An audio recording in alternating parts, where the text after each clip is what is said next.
R&B Money. We up. Tank. J Valentine.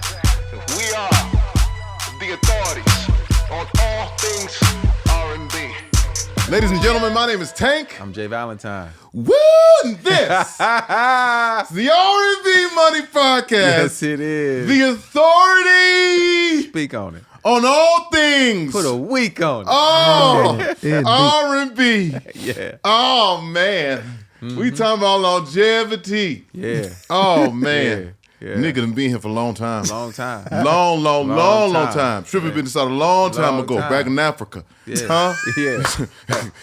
This boy sang it. In the news. Bucket naked. He write it. Bucket naked too. It goes.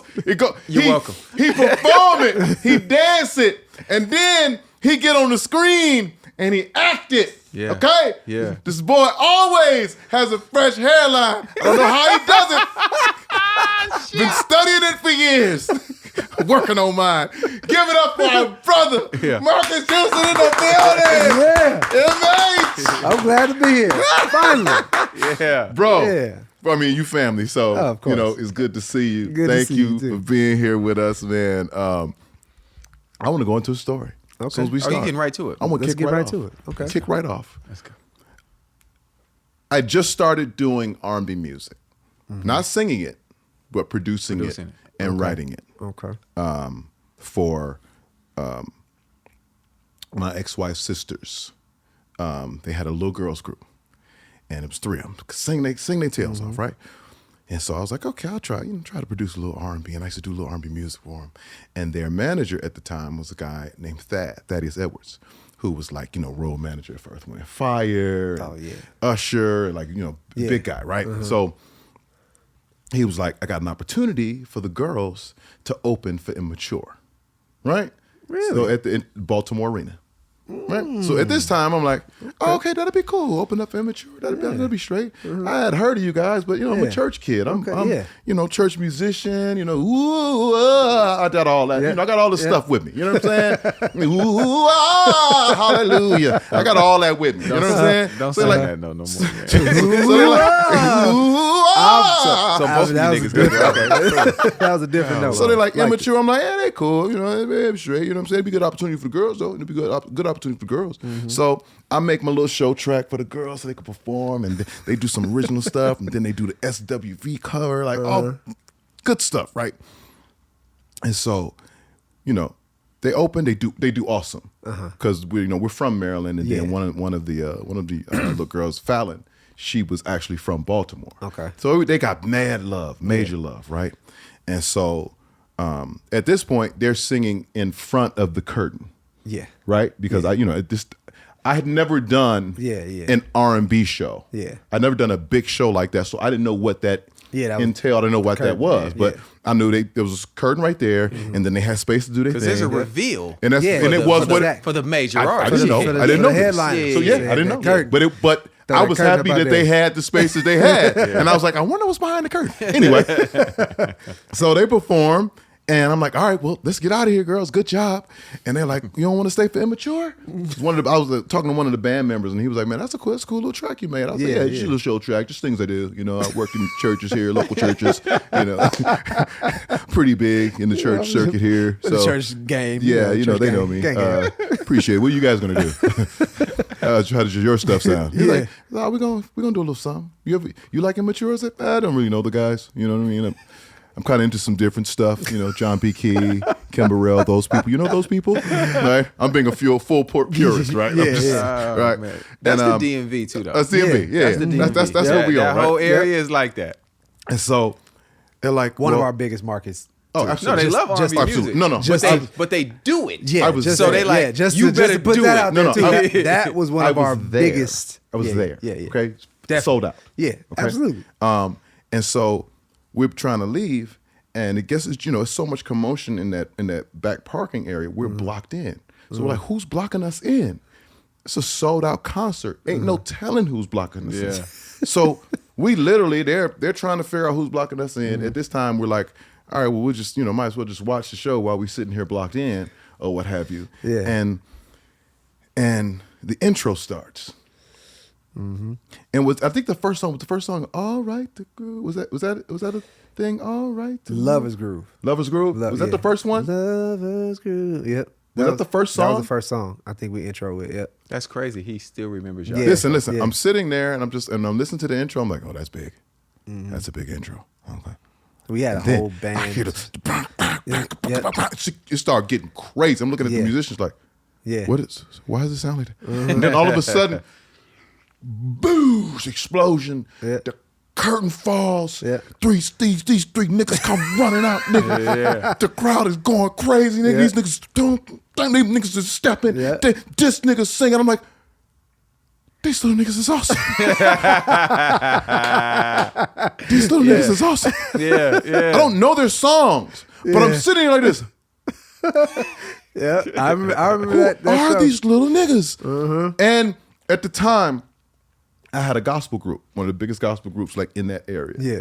And I was watching y'all perform and sing and dance and your showmanship. And it was so cold that I was like, as good as we can sing, as important as our message is, because we were a gospel group, Yeah.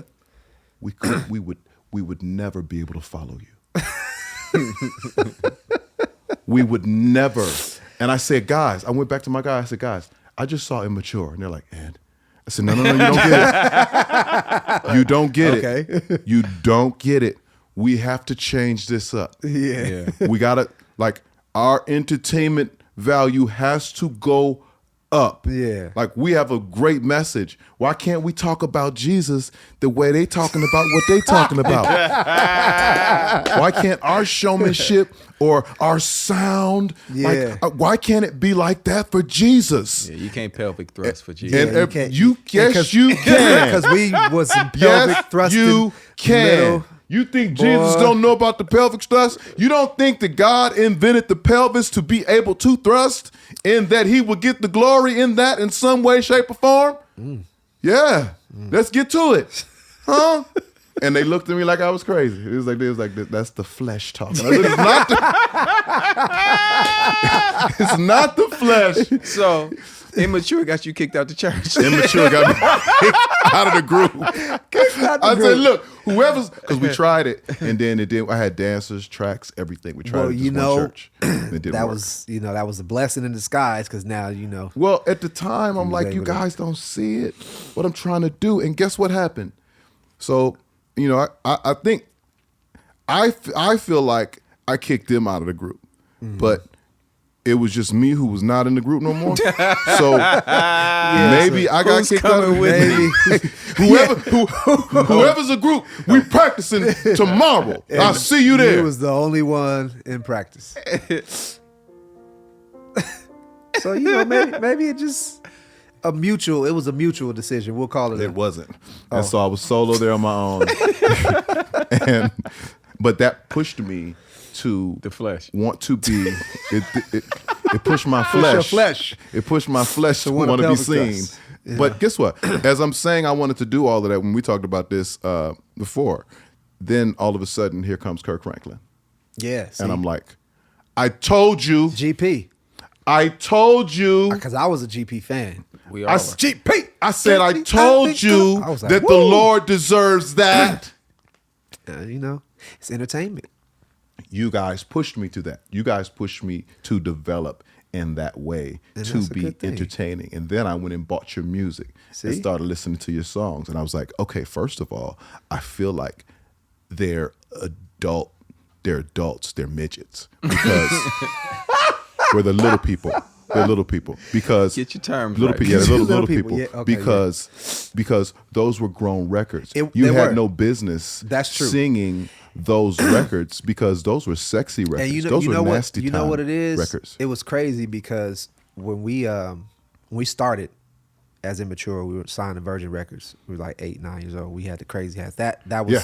that was the flop. You know, we had the Asian That was the kid, flop. half pint. Hold on. Okay, because I like where you're at. Go back before that to even how you get there. How do you get to being signed at So- 8 or 9 years old? So here's exactly what happened. I did a talent show at my school, and Chris was looking for a group to like kind of mirror ABC. So he had produced for like BBD. He was friends with New Edition and stuff like that. He came because Chris came up in the entertainment business. So And Chris was saying, Chris Stokes. He was saying he wanted to do a group kind of like ABC, Jackson 5, that whole thing. So he found me at my talent show. He had already had Rome, and we were looking for another member. We went through like a couple of other members or whatever. Didn't work, and I had Half Pint, the little Asian kid that was in the group. He went to school with me. So I was like, I got a kid, one of my boys, goes to school with me. We put him in the group. And my dad took me to meet at Chris's studio. So I was a huge ABC fan. Another bad career, you couldn't tell me nothing about ABC. Yeah. So I went, got a bucket hat. I told my dad, like, I gotta, dress like ABC. This is my chance. I don't know why I thought, because I was a kid, I thought I was gonna be in ABC. Right. So I'm like, I'm gonna be in ABC. This is my chance. So I went and get a bucket hat, got the mismatched shoes and the backwards overalls. Met with Chris at the studio. He asked me, can you sing? I'm like, nah, not really. But I can dance though. Busted my dance moves. Did a little bit of singing, but I wasn't really that good. He was like, okay, he talked to my dad. He was like, I'm putting together the group, whatever. Fast forward, I'm in the group. We Immature, cut to, we signed to Virgin Records. How do you just get signed? Was it just his relationship? Chris' relationships with the Daryl Sutton. He was over at Virgin Records at the time. He signed us to Virgin, and it didn't work. We tried a lot. I did the movie Bebe's Kids because Chris was actually friends with the casting director Eileen Knight, got me the job. Or got me the audition, and you playing like the main Bebe kid, too, right? Khalil. I was the one with the purple hat, the purple hoodie. So that with nigga, we here with the Bebe kids, bro. This is crazy. That along with we did a soundtrack to Bebe's Kids, and then Jermaine Dupri. We worked with Jermaine Dupri, and we got to do all these things, but it just didn't work. First album didn't work. That's why I'm like, that's the flop album. And what happened is we lost our deal with Virgin, and then Chris believed in us. And Half Pint, his parents were like, well, we're used to him being in school 7 or 6 days a week in the Philippines. This is how they do it. So they were like, they wrote us a letter or wrote Chris a letter and was like, if he can't do a school 6 days a week, actually go to school, he can't be in the group. So of course we had to take him out of the group, and that's what we found. LBB. I always wonder how y'all lost the Asian nigga. Yep, So parents, that's how the Asian. Hey, listen, I'm black and Asian, so listen, I get my shit off.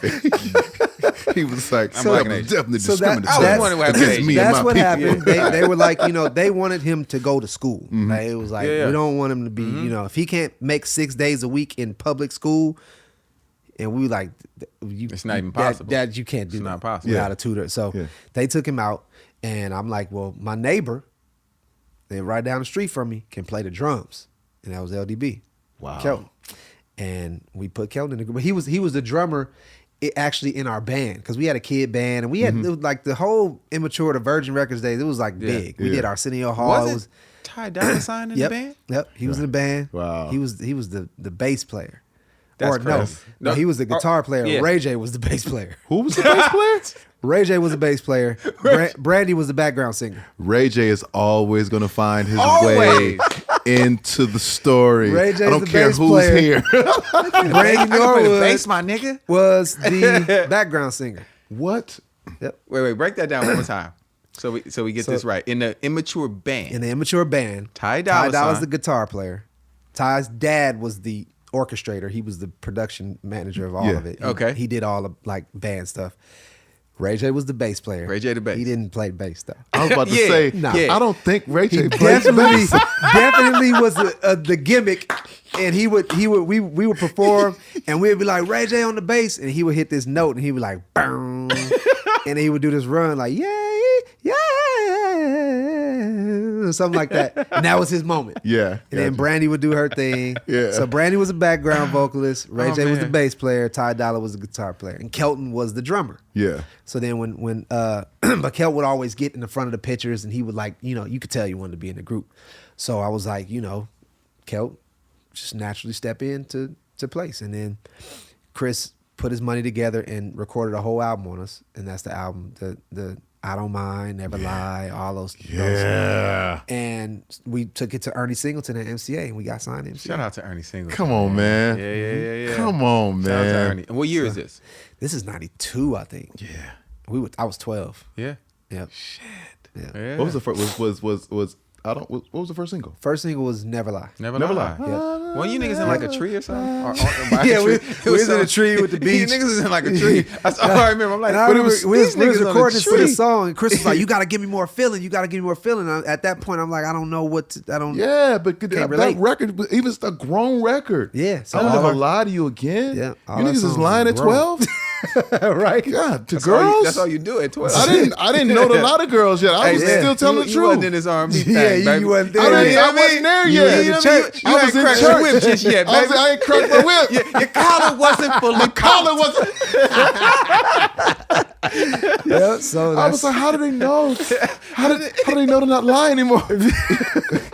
and yeah, like literally going from like us trying all this stuff and not really being successful, and then Never Lie hits, and we played it in the we debuted it in DC, WPGC, Washington DC, and it lit up, blew up, and from there on it was pandemonium. I was about to say fandemonium. just Yeah. and So at this point, you're Batman, though. yeah. Why are you Batman? Well, there's another story to that. I got This is gonna be stories. Great. Yeah, that's So why I you're used here. to tell Why are this you story. That's why you're here. So right. So we went to remember the convention, BRE convention. Of course. Absolutely. So we went to the BRE convention. This is the Virgin days, and I'm in the hotel room, and you know our image was wild. We had like before TLC, it was us. We was wild and crazy. All this like crazy big hats and stuff like that. So I'm in the room. I'm getting dressed, and I put on my beanie, right? And I had my pair of Batman drawers. I used to love Batman drawers. The Batman was my favorite superhero. Don't ask me why I had my Batman drawers and why I put them over my beanie, but I did. I'm like, this would be just crazy. You know, put some that's the idea. dun-dun-duns over the Dun-dun-duns over beanie. my beanie, Okay. playing All right. in the All room, right. like ha. We go out. And it was like everybody was like looking. We caught a lot of attention because we was little kids, and I got Batman underwear in my head. And they're like, "Hey, what's your name?" And I'll just be like, "Batman." That's how I started. Don't ask me why I did it. I don't know why I referred to the draws as my name, but man, great maybe name. I was just It worked. I was worked. just being funny, but That it was a worked. great name. It worked. Batman was great. It was bad. So that's when that was the beginning of Batman. Okay, so what's the first major show you do where you see the effects of I Will Never Lie? It was Constitution Hall, Washington D.C. Boy, you talking the right talk right now. Yeah, yeah. We sold out show. Who all was on it? I don't even remember the opening act. I know we did a tour, and we had Usher as an opening act on one of our tours. We had Drew Hill as an opening act on one of our tours. Monica, like all these people that are just huge. Yeah, because now. if you were either a teenage or young kid act, yeah, you had to Be- go yeah. on the Yeah, you road had to go on with the road. Immature. you had to go, yeah. And if you, I mean, because you knew that's where all the kids were going That's to be. where all the kids was gonna be. Yeah. So, and we did Constitution Hall, and the level of it was just crazy. Like people was fainting, and it was just like I remember when we were in Immature, the first when I was like 9, 10, we first got in Immature. I remember going to the grocery store. I grew up in the hood, Baldwin Hills, Yeah. Crenshaw Plaza. That was like my hangout spot. I would go over there and like whatever. So I would go to the grocery store, and I'd be like, I wonder if I'm gonna get noticed today. Never got noticed. Right, So right. that whole time I would go to the grocery store, and I'm just like, And wait on it's it. Like I would wait like for somebody to be like, can I have your autograph? Standing Or- by the cookies a I'm little too long. just like looking like, yeah, today is the day. It never happened. You know if these are fresh Oreos? Do you know? Okay. But all right. after Never Lie came out, after that album, I couldn't go, You couldn't go. nowhere. We couldn't go to Magic Mountain. We couldn't go to Disneyland. We couldn't go nowhere without having a police escort or like it became so big so fast. We didn't even really understand, we're kids. So Yeah. we didn't even understand what was going on. So did y'all ever? Because I know you wanted to be in the group. Did y'all ever get to perform with ABC? No, we actually had beef with ABC. Oh man. So the thing was, because we worked with Jermaine and the whole crisscross Yeah. ABC thing. Because Inside Out. It was like, you know what I'm saying? It was 'cause they had natural. Crisscross. So then we did a video, Tear It Up, for the Baby's Kids, and we tore up, I think, the mental side, because I think Biv and everything, BBD and Bell, ABC. that was like everything was mental, right? So I think we tore And up don't be mental. claiming that it's men- mental. That's what they said. Act like you know it. Don't be claiming that Crisscross it's mental. that was my Two shit. little Wow. kids with a flow you Yeah, ain't never yeah. heard. Ain't nothing faking. You can understand every word. Yeah. So anyway, yeah. So those was like our big brothers. Crisscross. We was close to Crisscross because Jermaine or whatever. So because of that, I think ABC didn't really like us. So Oh, we y'all had- picked this out. Yeah, we chose. So we did this thing, and I remember we kids, and ABC was bad. Like they was another bad creation. It was not just their name. Like they was they was They Thug wanted smoke. kids. they wanted really smoke. wanted to smoke. So Right. we do this little function somewhere, and they banging on us. Yeah. Like we walk to the car, and they like we was like, what? Oh, bro, I got Batman draws on my beanie, bro. Y'all want to... At the playground. I did the playground in my talent show. Playground. Come on. But they But- wanted to get to So it. Yeah. we just never, you know what I'm saying? We never connected with ABC. So, you know, And never got to do that show. no, never did show with Because that would have ABC. been a crazy show. Oh, Just man. imagine It would have been. ABC, Immature, and Crisscross. And Crisscross. Oh, Yeah. You know? That could have arenas sold across out the world. arenas all Arenas across around the world. Yeah. So, you know, that's how it started. And it was crazy. And the valuable lesson that I at least took from it, you know what? I'm going to save that story for No Names. Okay. Oh, We'll save that No Name story. I have a really great industry like that. story that Hey, I'm not mad at that. that's exciting. I'm not mad at that. yeah, I'll save that. This guy's a professional. When you come here, know your segments. This guy's a professional. This is what he does. Yeah, you know, we'll save that one. Give me one of my favorite moments from you guys. Give me the I Don't Mind remix.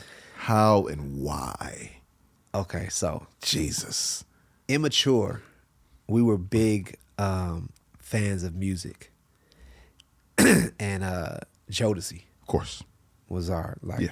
go-to. Yeah. Everything. So Freaking came out. Yeah. And every freaking day, Yeah, and yeah. every freaking day. Yeah. So our producer, Lamont Lassiter, he did our production back then, and Chris. We went to Chris. We was like, we love. I don't know why we were 14 and we loved this song. Jodeci record. I already told y'all y'all was mannish way too early. The freaking Yeah. record. Yeah. So we was like, we want something like that. You know, I Don't Mind it already came out, and Chris was like, well, we could do a remix. So he hit Lamont. He was like, I want to do something like this, like that Jodeci vibe, that whole Devontae swing, that whole thing, and with the voice box. So Lamont is like, I got it, no problem. Ladies, do you? And so and we heard it, and we was like, "Ooh, that's it!" Pow. And then Chris wrote it right on the spot. Anything you want, ooh, girl, you drive me crazy. Anything you want, I don't mind. I don't mind. I don't mind. So that's how I came. And when I tell you, we was in a studio like this. Y'all went crazy. We flew to DC just to premiere it on PGC. Y'all killed that. We're Big Tigger. Yeah, y'all Yeah. killed that. That was. So then we I've been a fan added to the since show. then. Been a major fan since. Yeah. then. yeah. So that's how I started. That's crazy. Yeah. So you said you were in Baby's Kids. Yeah. Then the Immature thing takes off. Uh-huh. What gets you back to acting? Sister. Ah. So Roger. yeah. Yeah. Yeah. Yeah. nigga. Yeah. Yeah, nigga. Roger. nigga. Yeah. So Yeah. So we are successful at that point. I'd done the Oscars because again, Stokes was really good friends with Debbie Allen. So they did the Aladdin one year in the Oscars. And she wanted me to perform on the Oscars, to be a dancer on it. So I got to perform on the Oscars. Nice. The Aladdin year, that's where I met T and Tamara. Oh wow. Because Taj was also in the show. So I met them, like they were like, you know, in rehearsals and stuff like that. I met them, I met Taj, I met Darlene. And we, like right after that, like a couple months after that, ABC wanted Immature to be on the show. and they had a meeting with us to be on Sister Sister when they were doing the pilot. But it didn't work out. So they were like, you know what? It doesn't work for the whole group to be on the show, but we want him to read for the role of Roger. So it was me, my boy that I did Bebe's Kids with. I forgot his name. It's okay. What is his name? Gosh. It happened. Anyway, he was the other kid in Bebe's Kids. So that was my boy. Yeah. So I auditioned along with him and like one other guy, made it all the way to network, and I got the role of Roger. And then I seen Darlene. She out on my way in to the audition. She was like, "I'll put in a good word for you." So that's their mom. Yeah. So I think she might have put in a good word. Yeah. I hope she did. I don't know if she did or not, but Darlene, thank you if you did put in a good word. I ended up being Roger. How many seasons? I did 4 seasons, and then I left the show. Okay. Because I just didn't want to be. It was difficult to be here with this huge successful group, and we're running things with the ladies and this and that, and then I have to come Get dissed to set and be Roger. It Right, was right. mentally. It was Kind of just a kind of. diss, It was yeah. like, listen, in real life, I really got But work. then I My started- boy, yeah. Me and Tia had a little something, behind the scenes, But I just felt like I didn't want to be old and be Roger. Like I didn't want to be. Like You want to be typecast? Like Jaleel White was what Urkel. I felt like I was like I don't want to get to a point where I'm 18, 19 and I'm still playing Roger.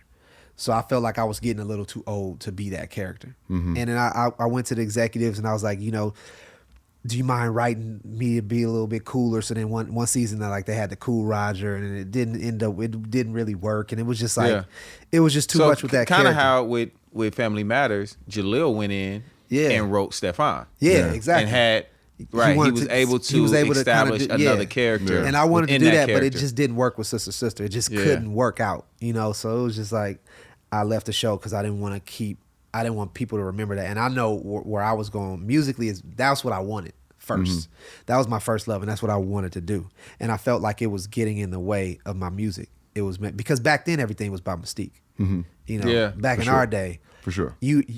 Now it's like the more you do, the better. Right. It's like you can be here. From a business standpoint, though, did you have to look at it like, shit, I gotta leave all this bread on the table? No, I was making a lot of money with Immature, so I did step away from a lot of money. And if I would have did one more season, I probably would have got more because back then you do 5 seasons and you can renegotiate. But I wouldn't. I was just like, I'm out. I don't even want to do it no more. So that's what happened. And I kind of left the show, and I did like a couple of episodes. And you're of the how last old at season. this point? 16. You're 16 at this point. You done 4 seasons. Of a TV show. Yeah. You got a hit record out. Yeah. What's the first thing that you buy? Yeah, We got to get to there. what's your purchase? Come on, man. Was you buying shit yet? Where'd you Yeah, go? oh yeah. I bought my first car at 16. I bought a GS 300 Lexus. Talk that talk. Yeah. That was my I'm a fellow Lexus GS Oh, yeah, 300 yeah. on the GS. platinum edition. Yeah, black yeah. on black. Had it. I had a Yeah, phone. I had the black on I had black. a 400. Yeah, the 400. Yeah. Yeah. Oh, See, okay, that was a family car. That was a family car With the bubble lights. This is player you car. know, No, I had the bubble. I had the Yeah, bubble bubble lights. lights. Had the rims Yeah. on there and everything like that. That was my first big purchase. I bought some stuff with my mom and dad and refurnished the whole house and did a lot of stuff. And So at like 16, you already get y'all out the hood. no, we didn't move.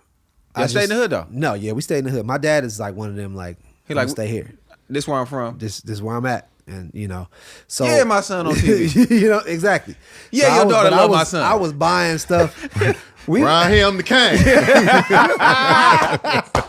I was buying this unnecessary stuff though. We would go like we had this place where we do all our video shoots called Stargate. It was like a special effects company where we do all the videos, and they had a basketball court. I would say, you know what? Let's just go buy some basketball gear for the day, just some shorts and some so we can feel like we doing it.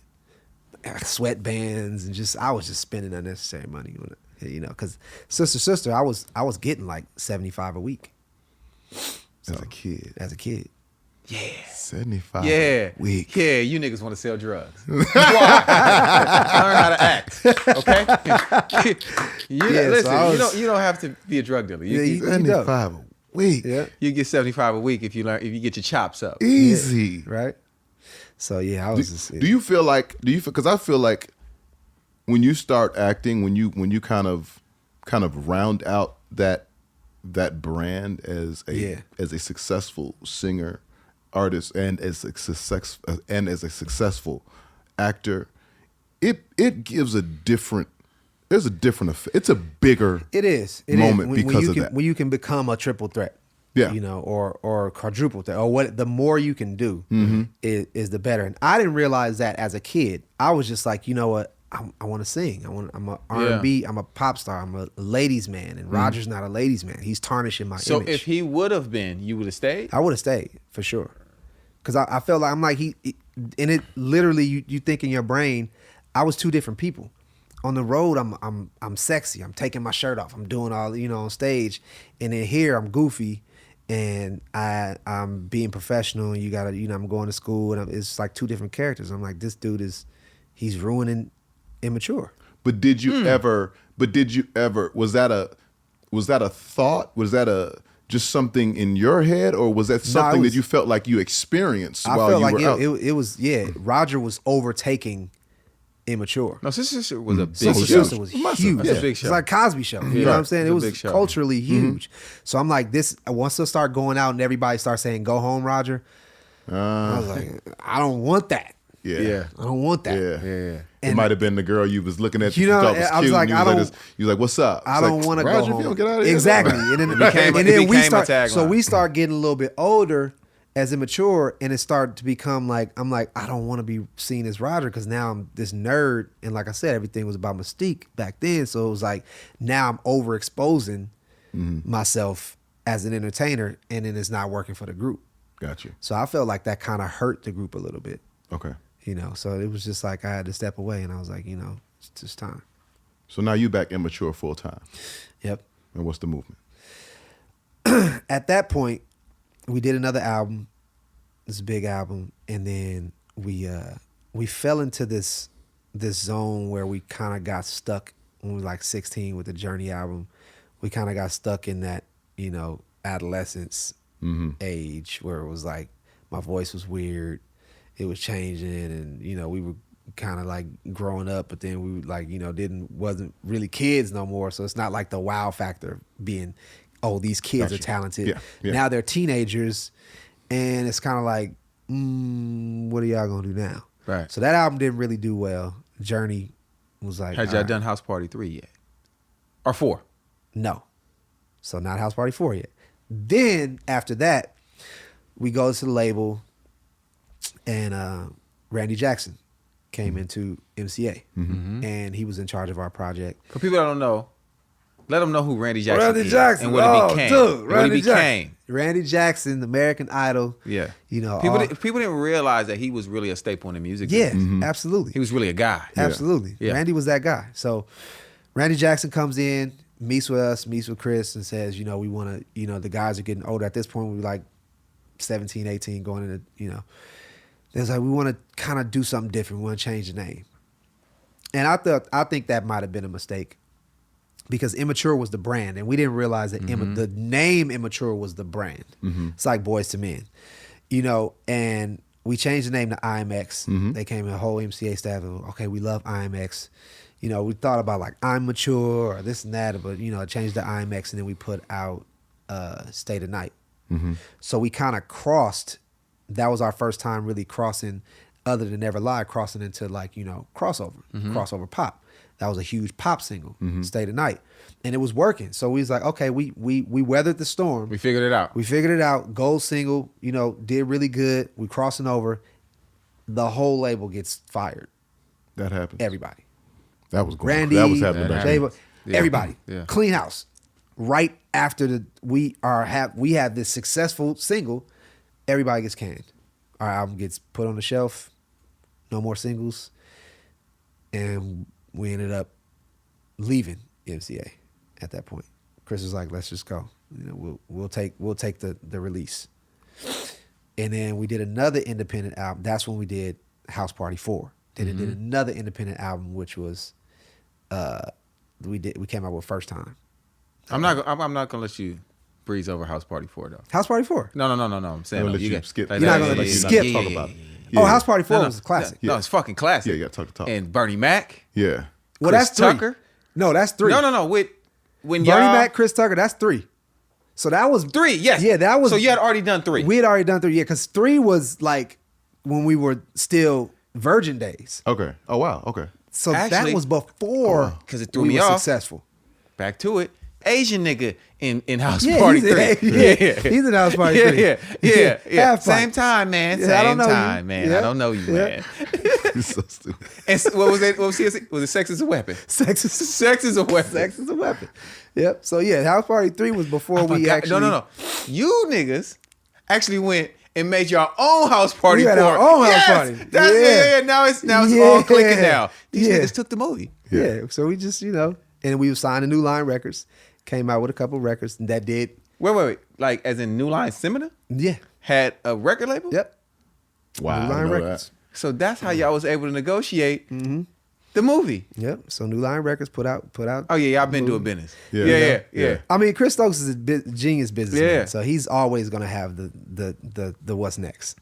So we did that, did House Party 4 on our own, and we were able to kind of transition a little bit, and that's when that was the beginning era of B2K.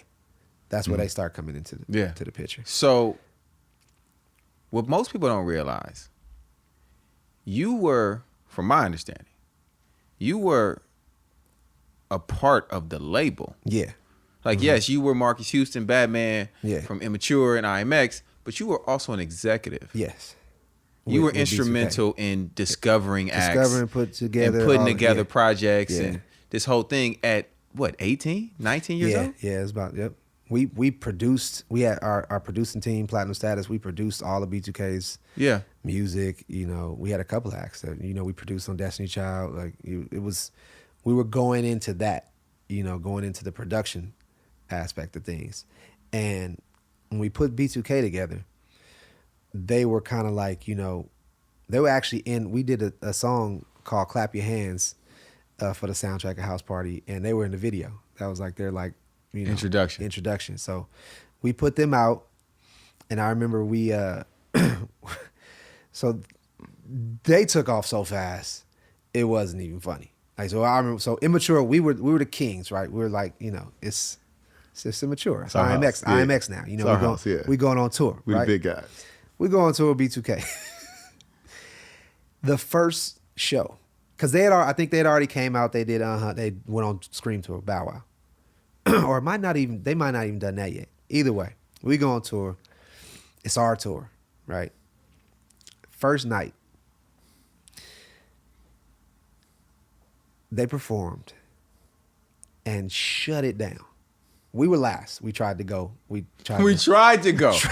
We tried. Oh, shit. We tried to go last. And that was the last night that we went last. The first night. The first night. Turned into the B2K tour. They completely took over. We was just like, can y'all scream? Y'all done screaming, huh? Y'all screamed out. Y'all was B2K. Jordan on the Wizards. Yeah. Yeah, so yeah, they went on and took over that whole, so we had to, but we're businessmen, Hell yeah. We own it, so no problem. The bigger you guys are, great, so we went with it.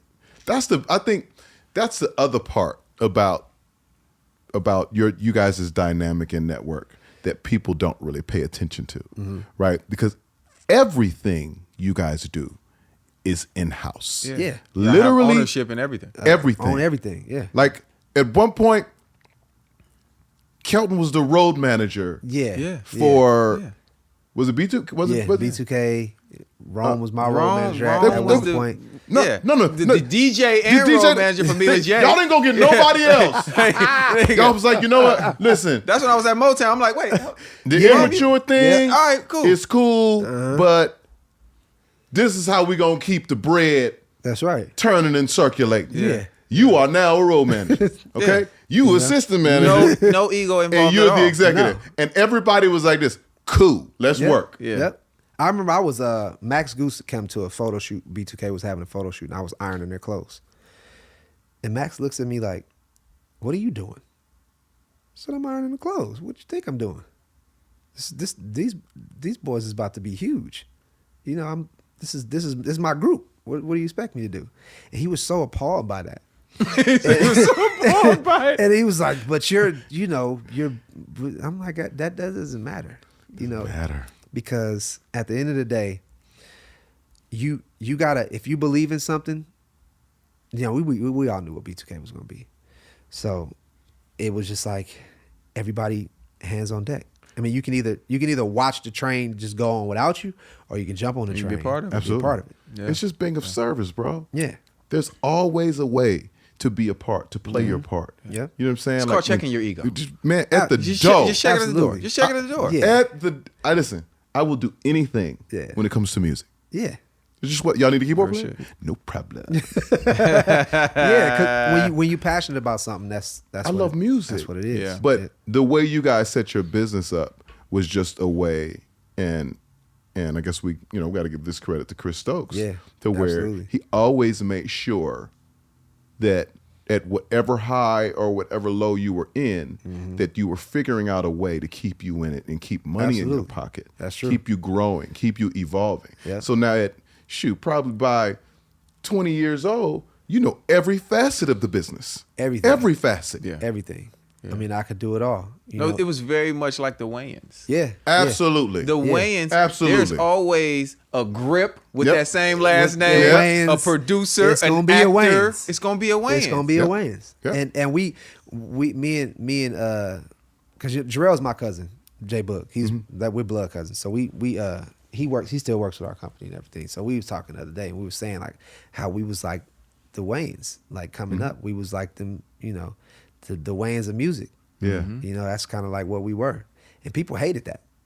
People didn't understand it. They didn't understand the power and the fame and the extreme, process of that.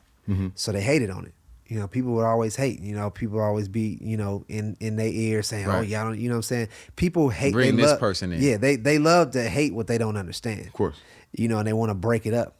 And I felt like that us B2K, that whole powerhouse could have been so much bigger had they not broken up. Definitely. So Well, I mean, we still have to get to a classic, classic film. we can get to that classic film. Can we?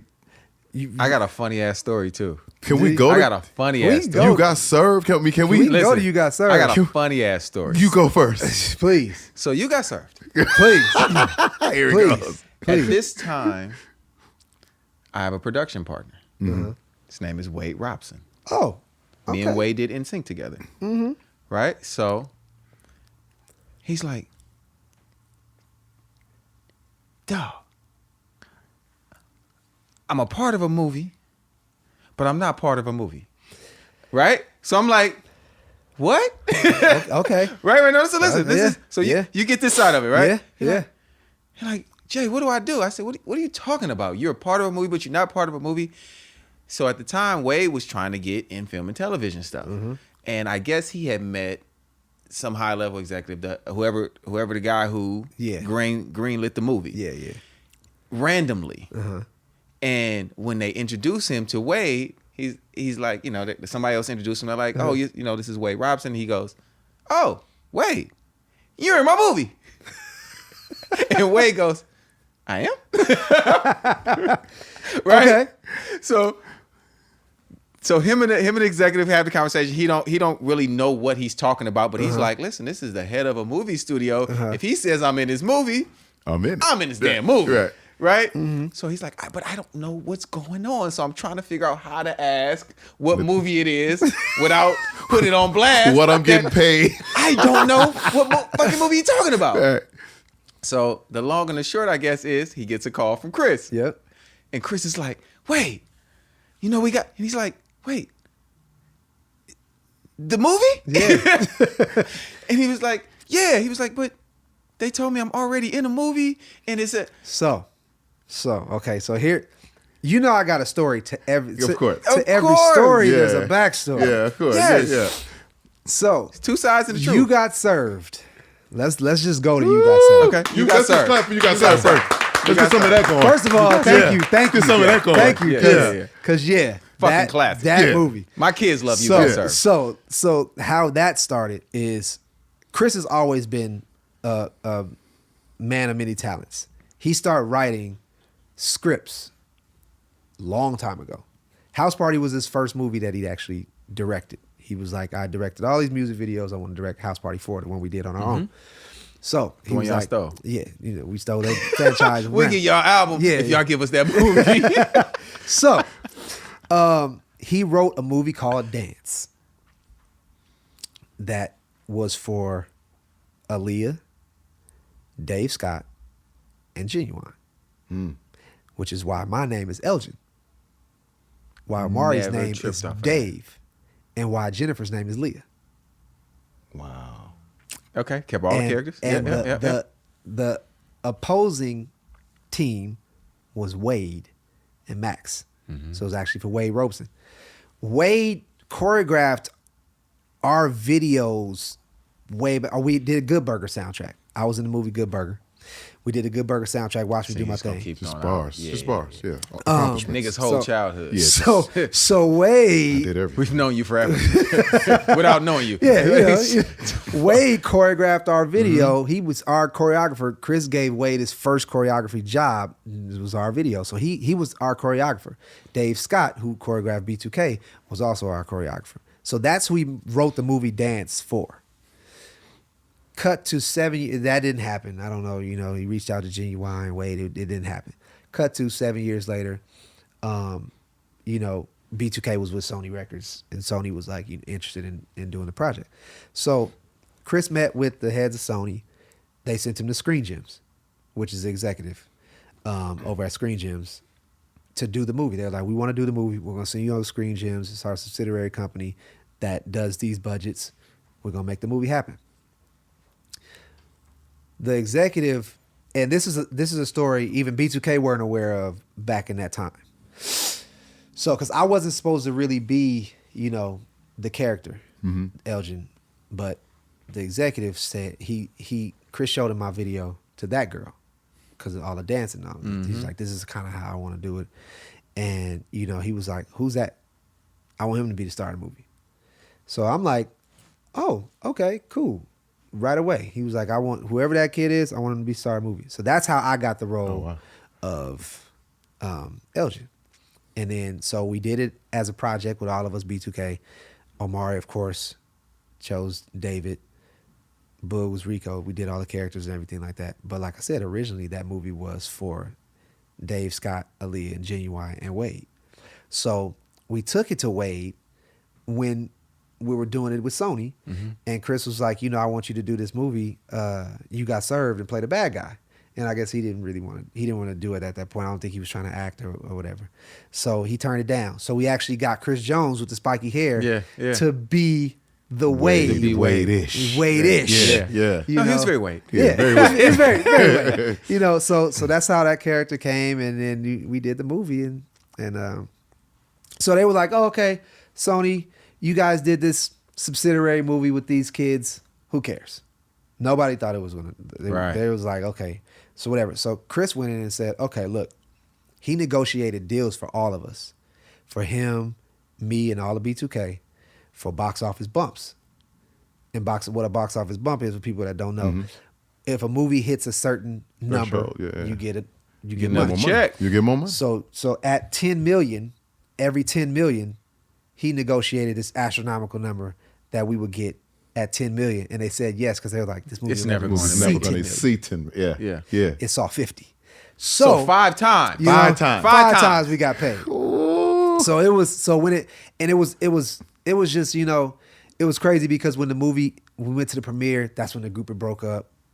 We went to the premiere. Me and O had to go to the premiere by ourselves. Like the group, they came with like Bow or something like that. It was like, it was B2K had broken up. already by the time the movie came out.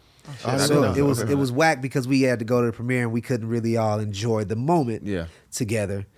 And it came out and just flew. Huge. No one expected a number one movie. It debuted at like 16 million. Back then that was like crazy. How much did the movie cost? $8 million was the production budget. So the movie ends up making over $50 million. Over $50 million. Yep. Wow. So we was just like, It's great business. it was it was Great great. business. It was good. And I'm sure all of the business was leaning in you guys' favor Absolutely. again Because they didn't think there it was was no gonna be anything. belief. There's no reason for them not to do. I think it was like some really big other movies that was coming out, and yeah. So you got served. That's what happened. That was the story behind the story, and we all, nobody knew it was gonna be big, and it came out and was just astronomical, and it started all these other dance movies and Yeah. And everything. Wade did a cameo. Yeah, and Wade ended up doing a cameo. Yeah, and he did a cameo. He played the judge in the What a movie! Yeah. What a movie! And it was crazy because we so the final scene, the final battle scene, it was crazy because we had rehearsed. Chris hadn't seen it yet. He had seen a couple of rehearsals, but like Dave and we all kind of got together. So we was like, okay, cool.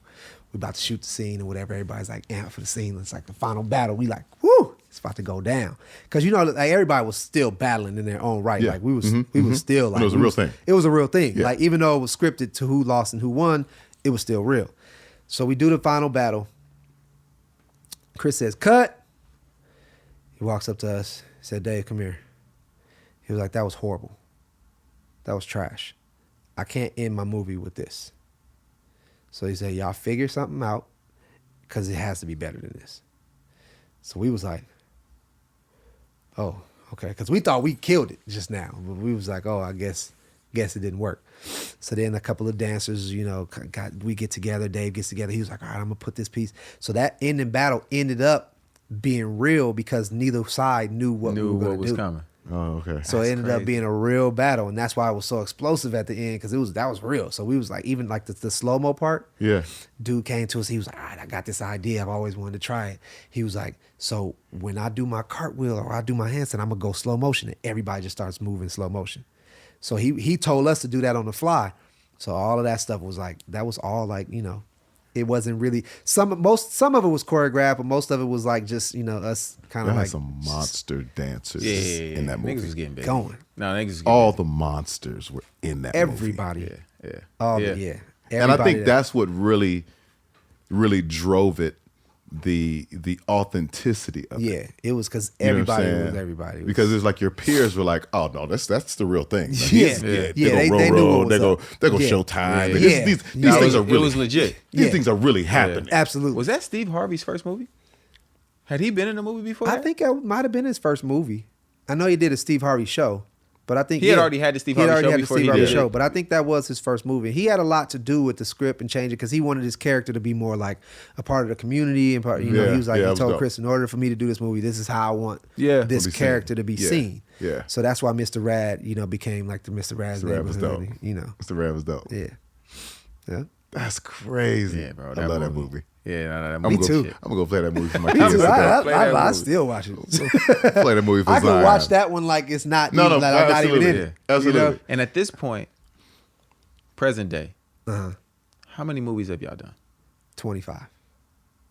25 Might be a little movies. Might be 26. Y'all have made 25 movies. Yeah.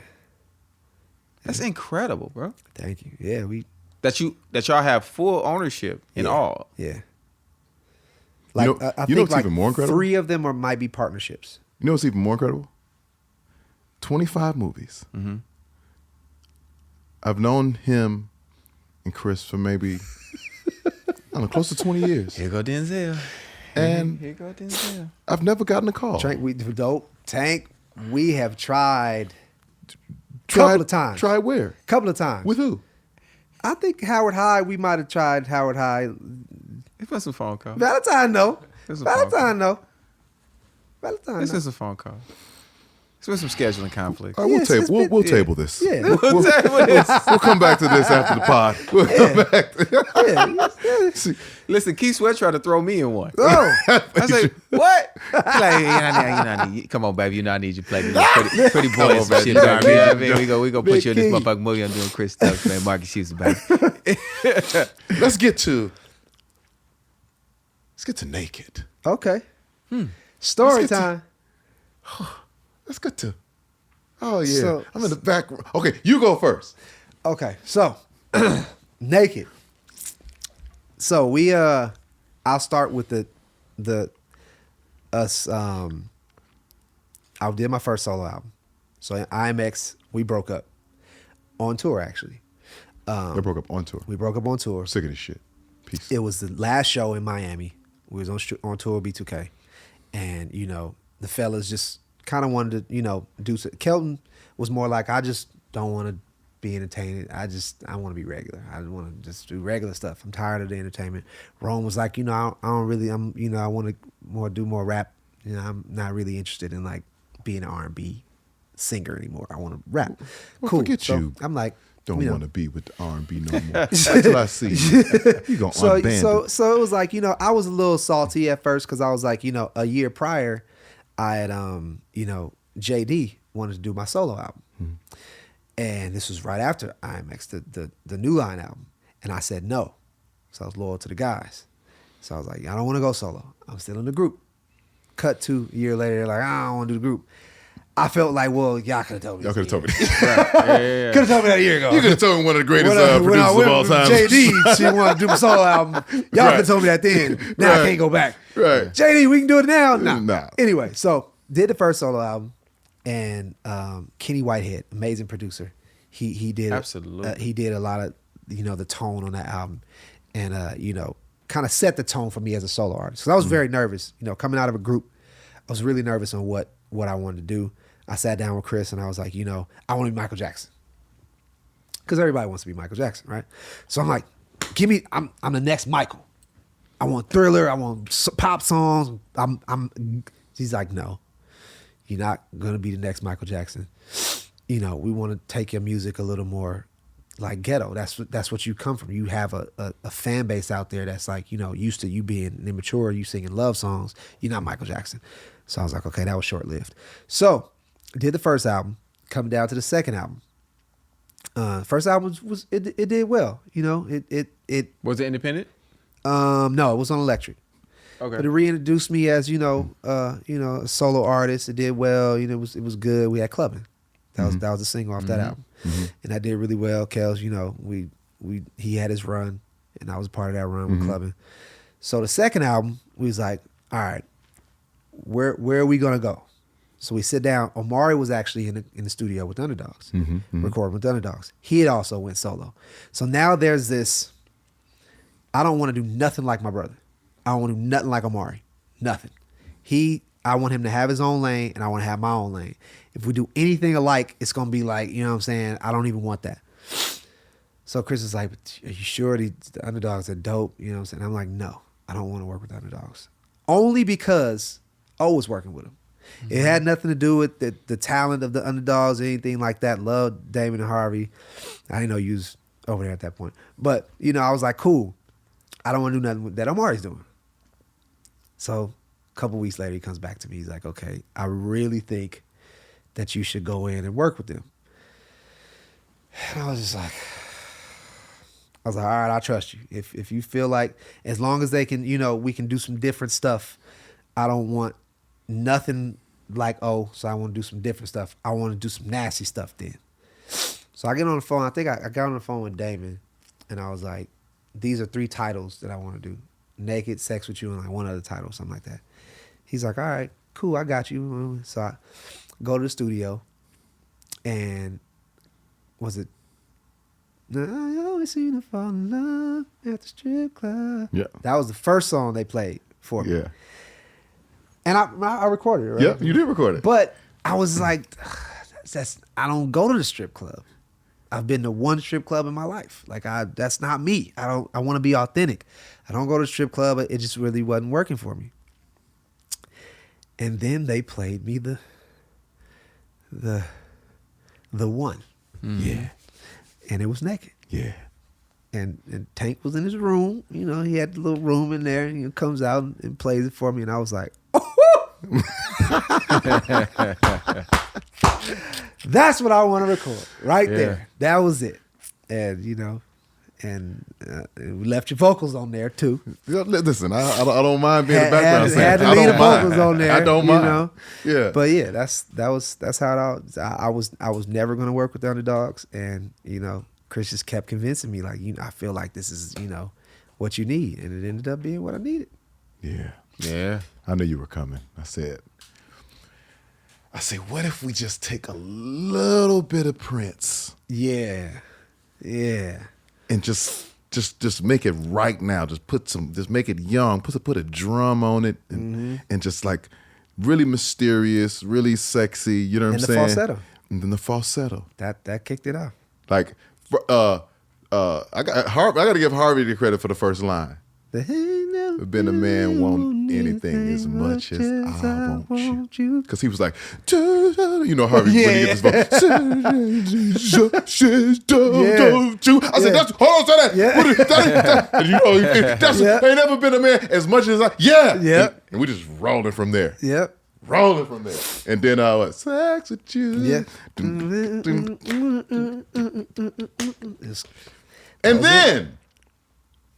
And then you guys go on the road. Was that a Scream tour? Yep. Yes. That was a Scream tour. That was a Scream tour. And you're on the Scream tour. The box. And I'm like, I didn't know how old you were at the time. I never know how old you are. I felt like you've never turned an age. Or like somehow, I've never known. I feel like he's 41. always been 41. I feel like he's always been 18. Like that's it. That's it. That's 18. Like That's Peter it. Pan type shit. No, I feel like it. And so when he was going on the Scream tour, I was like, but how old is he? I don't understand how old he is. Yeah. I don't get it. Yeah. So you go on the Scream tour. What city did you go to? I went to a couple cities. I went to Oakland. I'll Okay. tell my Oakland story after. And Okay. and I'm standing there. And I'm like, oh, he about to do Naked. I wonder what he gonna do on Naked. You know what I'm saying? Like, I mean, it would be crazy if he got naked, but I'm sure he's not gonna get naked in front of all these kids. And he's getting naked. I got naked oh in front of all God! the kids. It threw his drawers out in the crowd. So yeah, we had the naked box because the video I was naked, obviously. Yeah. So we wanted to recreate something kind of like the video. Yeah. So we came up with the naked box with the little MH hiding the whatever. And I was like, throw the drawers off. So I had to get a new pair of drawers every show. Throw the drawers off. Good. Did you go the economical route and like go to Target and grab the drawers, or did you like go get designer? No, we went to Target. Okay. Yeah. All right. You was throwing Target draws? I was throwing Target drawers. Hey, man, and this, They just wanted So draws. this Did one- you put a little scent on them? I have a story. Okay. Of course you did. This story, Of course you did. this is not a good story. Oh, shit. So it's not a good or a bad story. It's a story. It. So, when you go on tour, there's pranks, Yeah. Yeah. right? There's always going to be a prank. Yeah. So I bought, for the most part, every show, I had a brand new pair of drawers. But there was this one show that the drawers were not brand new. Okay. So I would actually get dressed in my backstage with the robe, get dressed, put the drawers on, then throw them off, right? I had something else under it, though. Obviously, Right. I wasn't butt naked on stage. So one day I decided to prank my dancers and prank whoever caught the draws. So I was in these draws all day. And when it came to do the naked song, so sweaty, just whatever they had these draws. This nigga it threw was- hoop draws. So I threw my real draws. Nigga wouldn't play the game at 21. Oh no, I was all over the place before the show. I was all over the place before the show, doing everything I could possibly do. What the fuck, man? King of the Hill And I draw. threw the draws out. I don't even remember what city it was, but I threw my real draws. So then my two dancers would come in and put the robe on me. So they came into surprise, because normally I would have on like the little drawers under the drawers. I was free balling. So they came in like, oh, okay, you really threw the drawers out. Hey. So yeah. So whoever got those draws, Those was the real those ones. was the real. Sorry the about real that. deal. Draws. I don't know Man. who caught them. Them was the planters. They probably wanted to throw them back. All bad, bro. So yeah, that's Give me Oakland. So Oakland. yeah. My sister calls me, and she's like, I need you to take all the kids All the to the kids. Scream tour. All the kids. I said, Of course. all of them? Yeah. At this time, I had the City Boy van is what we called it. Because that was the name of my label, City Yeah. Boys Okay. Music. All right. And we had a van at 12 pack. You know, I didn't bought the full. The 15 passenger. You know what I Yeah, mean? you got to go out. We didn't wrapped it. It's Yeah. a vehicle wrap on it, the whole shit, right? Me and all little girls. Yeah. Me and all my Oh, wow. nieces and their Wow. friends. Take him to the screen. And we get to the show. And I'm like, I want to give them the experience. Mm-hmm. So I called O. O made sure we were straight with everything. Yep. Got us all the meet and greets. Got us all everything we needed. Yeah. They Full wanted to. shebang. They wanted to Do it. They full wanted to shebang. do it, Bow. right? So we get there early, the whole shit. By getting there early, we catch the opening act. Who opened? There were these 4 kids from Florida Talk about him. 4 kids from Florida. called Pretty Ricky. Lord Oh, Jesus. wow. I've never heard of them. The lights go out. The lights come back on. The lights are pointed at the stage of sheets. Like, what the fuck? The sheets start fucking the stage. Oh, Yeah. yeah. I'm like, what the? Yeah, Pretty what Rick. They the had a fuck is- nasty show. Yeah. Them niggas jump up and they're in their drawers Absolutely. singing "Grind on Grind Me." on me. Taking time, taking I have- time on me. 6 little girls here, 5 little girls there. I'm like, get your ass up. Make them go to the concession stand. Yeah, I got it. I got it a little bit. trouble. Run them out of the building so they can go get concession. Nigga, I'm talking about I didn't spend $400-500 Concession stand. on whatever they want. All the candy and popcorn, whatever you want, Yeah. just get it Just until get it. these niggas get off the Yeah. stage. Yeah. Because, I think Mario was on that tour too. Yeah, Mario. So yeah. I got Mario performing How Could You? We got Omarion performing and I'm Trying to. So I'm like, nigga, I'm showing off to my nieces. Yeah. Like, look at the records your uncles did. We've been a part of some cool shit. No. Yeah. Then I take them back downstairs. Naked box. Naked The box. naked box. It's Bring your ass back up here to get some more concessions. Popcorn on me. Yeah, we did. I actually the Nigga. last show, Michael Malden came to me and was like, he was in Miami. He was like, if you do the naked box, You want to jail? you might get arrested tonight. So just Wish they would have arrested your ass in the Bay. just so you know. So I didn't do the whole naked box. I think I kept on a tank top or something like that. I had to do something because I was like, I ain't going to jail. You should have went to I shoulda. jail. That Bobby Brown. You could have got right out. I would have got right out. Legendary. I didn't wanna go, You got bail money. Yeah, I didn't want to go to jail. Not in Miami. Had those I don't know about photos of you. Yeah, being- nah, I got some homies Get in off the jail in me. Miami. Get off. With just your drawers on. Get off. That's what they gonna do when they grab it. They put their hands Put on their you. hands Put on their you. hands on I you. tried to. Was it like? Yeah, bro. The Scream shout tour out was to definitely Faison. about the Scream, man. Legendary. Yeah. So There's been nothing like it. Legendary. Yeah, And I Scream think tour it was just because, I mean, a major factor of that was there were no phones. yep. No, There were That's true. no phones. They Yeah. were just get the experience. tapped in. That's right. the None of this. Nah, from the first act to they were Yeah. just in. I've never heard screams like that in my life. Oh yeah. It was crazy. Tell me something. And it's off topic of what we're talking about, but what artists have come through? Like we tapped on it a little bit, but like because you were in the game so early, and you guys were so instrumental in a lot of the younger artists getting their first looks. Yeah. Like, give us a roll call, if you can, of just like the artists that y'all have either been a part of, opened up for y'all. Like, Well, yeah. I mean, you got Brandy, Monica, Usher, Drew Hill, Jesus. Destiny's Child. Just off the top, that's what I can think of. and then who came through as just artists that were a part of your label, or a part. You know what I mean? Like, I think it was B2K was the only artist that we had like on the label, and you know, but as far as artists that we've just, you know, had contact with or produced something with and everything like that. I mean, you got like 702 back in the day, Brandy Ray J, of course. You know, it's just there's so many, you know, that from like, you know, even like Kim Kardashian being the model for Chris's jean company.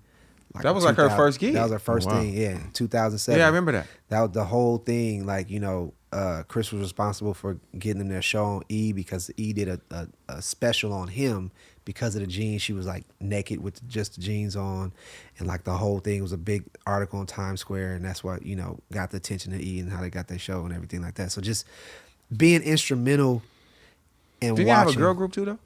He did have a girl group. It was TG4. Seven Streeter was in TG4. That's crazy. Wow. Yeah. So I mean, you know, just. And then Mila and them had a group too. No, Mila did have a group. Or was she in TG? She wasn't in TG4. She wasn't in TG4. She was in another group, and then she did solo. Okay. Janae, Chris started Janae. I mean, it's funny too, because Janae actually, Tina, their mom, you know, Miyoko, Jamila, and Janae, sisters, three sisters. Tina is their mom, and Miyoko and Jamila were our background singers on our tour, Immature. So that's how they kind of like, you know, started in the industry. And they had their group Girl, which was Mila, Miyoko, and Paulette. And when Janae was 6, so when Janae was 6, she would sing all the time. She would sing Joyful, Joyful. And Chris would hear her sing, and he would be like, Tina, I want to work with Janae. She's bomb, you know what I'm saying? She can sing so good. She's only 6 and she can sing. And she was like, oh, no, I don't want her to be in the industry. So, you know, he ended up working with Janae when she was like 12, did an album, and didn't really, you know, she was with the whole B2K thing. And I think it just, she was maybe too young or too ahead of her time at that moment. But like, you know, there's just so much. When I sit back and I just look at everybody, and where they are now, and to be able to have been contributed to that, you know, is a big deal for me, because a lot of people don't realize, you know, all of that stuff, you know. And it's just like, sometimes you don't get like how you said, you wanted people to know you. You know, sometimes I feel like if people only knew the stories, you know, all the people that we've had, you know, access to, or, you know, all the careers that Chris started and everything like that, it would just be like, that'd be a crazy movie. Yeah. Yeah. You know what I'm saying? No, there was a point in time where anything that was from Los Angeles, especially in the R&B space, it came through y'all. Yeah, it did.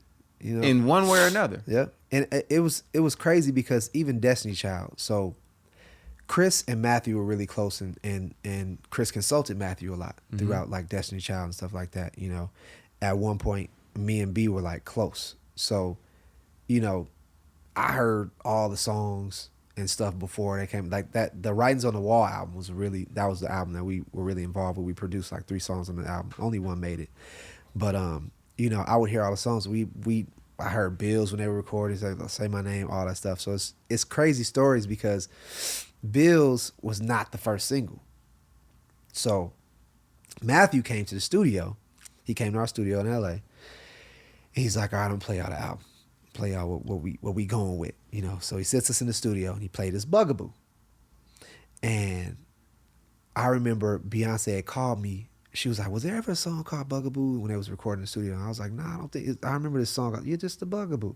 You're bugging me. I'm bugging you. You're just a bug. It's like, I was like, that's all I remember though. I was like, it's long time ago. So she was like, oh, we doing a song called Bugaboo. I'm like, okay, cool. Let me hear it. So she let me hear it. I was like, that's cool. So Matthew comes and the song's done. He plays this Bugaboo. He's like, this is the single. This is what we going with. We was like, it's cool. It's all right, you know. So then he was like, I'll play y'all one more. He was like, you know, Beyonce produced this record. I want to play y'all. We was like, okay, play it for us. He plays us Bills. We went ballistic. Never had heard anything so incredible we was all jumping in this. We was like, this is not your single? He was like, nah, that's not the single. Bugaboo's the single. We was like, no. Chris locks the door. He said, I'm locking you in the studio until you change the single to Bills. You will not release Bugaboo. You're gonna release Bills. Trust me. He said, Mark, go call B. I walk out the studio. I'm like, B, look, tell you right now, Bills is the single. Trust me, don't go above. She was like, well, it's already. I was like, whatever y'all done, if y'all ain't shot a video to it yet, don't do it. Switch the single. They ended up switching the single to Bills. Can you pay my Ultimo bill? The Ultimo. Yeah. Pay the automobile. Or me and you are through. Through. Yeah. Crazy. She did a record with Shakespeare. Yeah. Wow. Shakespeare. Yeah. So it's just, I mean, just little stuff like that. Like, you know, these stories that you have with you, and it's just, and to see, you know, where Beyonce is, where Kim Kardashian is, and where all these people are, and you just kind of sit back and you're like, you know, I remember when. Yeah. You know. So you got a new EP out. Yeah. Me, Dark Water. Yes. What does that mean? Well, the theme of me was me coming into music after some time and releasing my music, and it was just me. I wanted it to be just, you know, not a whole bunch of gimmicks or anything. It's just me. So I released the album called Me. Then I released the Me Deluxe edition, which had all of my old songs on there, like the old hits. And then Me Dark Water came up because I felt like, you know, everybody goes through a dark place in their life. Doesn't matter at a time, you know, you just kind of, you know, whether it be like depression, whether it be just, you know, trying to figure yourself out or whatever that may be, that's what Dark Water is for me.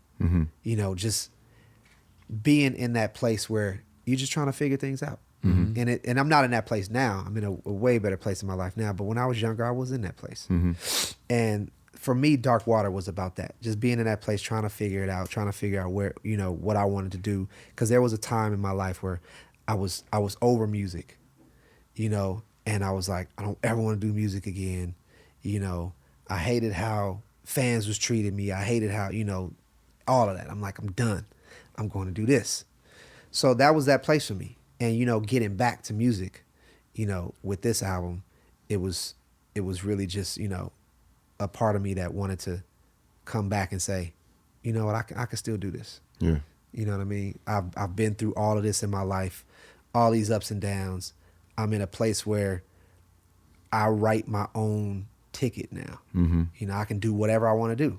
Yeah. You know, and that's where I'm at with it. Yeah. So that this music was getting into that history and getting more into now. You know, It took me a few days to get past that first song. yeah.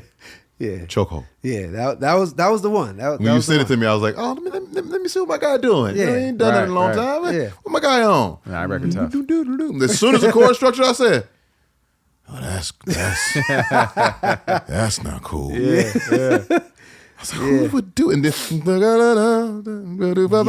said, oh, he whipping. Yeah. See, and the thing that, like, I don't think people realize about you, or they don't know, because, you know, maybe I don't think you've had the camera in the studio. No. Or had the camera in rehearsal. They don't understand what kind of professional you are. You're a true professional. Yeah. Like, you don't miss.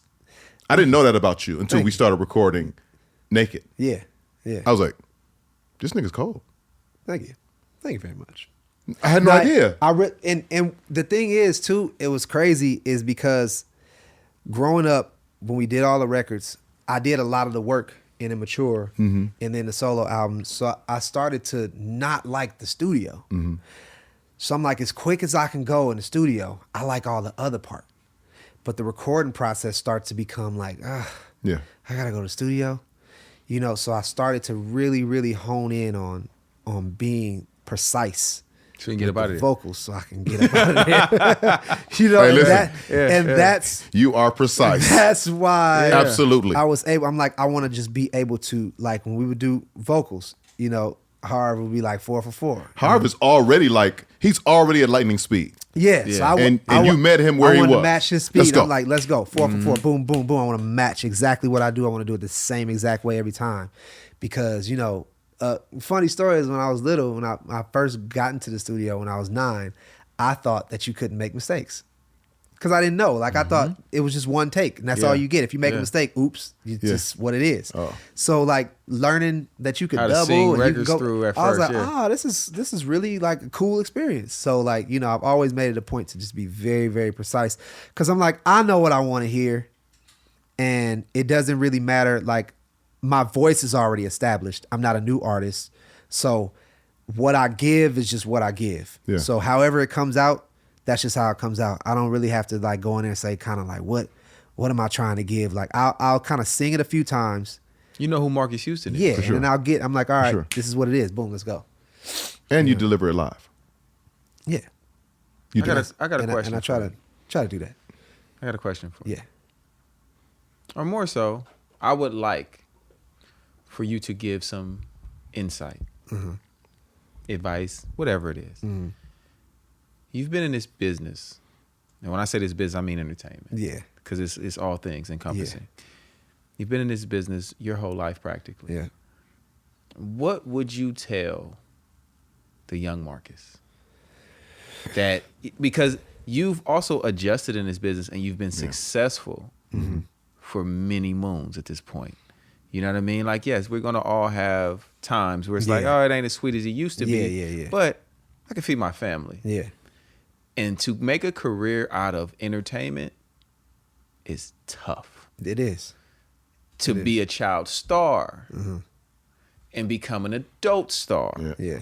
is extremely tough. Yeah. We watch people lose their minds. Yeah. We've seen it over and over. So if you could, like the kid that's watching this or the young person, because, at the Scream tour, the kids got to leave. The kids had to leave. Nigga, I got PTSD. Fucking man. But, give some insight of how you've been able to maneuver, keep your mind, and really stay in the game. Well, one thing is we got some really good advice from Chris Stokes early. And that was just like working at Target. This is a job. So don't ever buy into it. Don't buy into the fame. Don't buy into the fortune, because it can all go away like that. And you'll be sitting there. If you buy into that and it goes away, you'll find yourself shook. So I think we learned that at like 12. And it became for us about the brotherhood of us just having fun. It's like we did it as our job. We didn't, a lot of people, a lot of entertainers, they get so involved with the entertainment in the rush of like, this is my lifestyle. But it really ain't. You go home. You gotta go home. And that's important. I know, Roger. You gotta go home, Roger. Right? That was a good one. But My bad. I loved it. It's beautiful. Go home, Roger. That was a good one. But yeah, at the end of the day, this is not We all have reality. to. Yeah. It's not reality. It's not gonna just sustain itself. You have to continue to work hard. You have to continue to reinvent yourself, and you can't get stuck in a. Because I could have got stuck in the I'm the man. Because I was the man at one point, and then B2K came along, and then they became the men, and I could have been like. You know what I'm saying? But Yeah, I was you like, frowned on it, but I you could have embraced it but he embraced it in a way that extended your And then life. there's gonna be other things that come, and then there's gonna be other people that come. There's Michael Jordan, there's Kobe Bryant, there's LeBron James. Everything evolves, and you can't get so stuck in one place that you can't evolve with it. Yeah. And I would say to my younger self, do the same thing, because it worked. No. Yeah. It worked, and it worked with me having the right people around me and being able to keep my job here. And when I'm off work, I'm at home. Yeah. Was it worth it? Yeah, absolutely.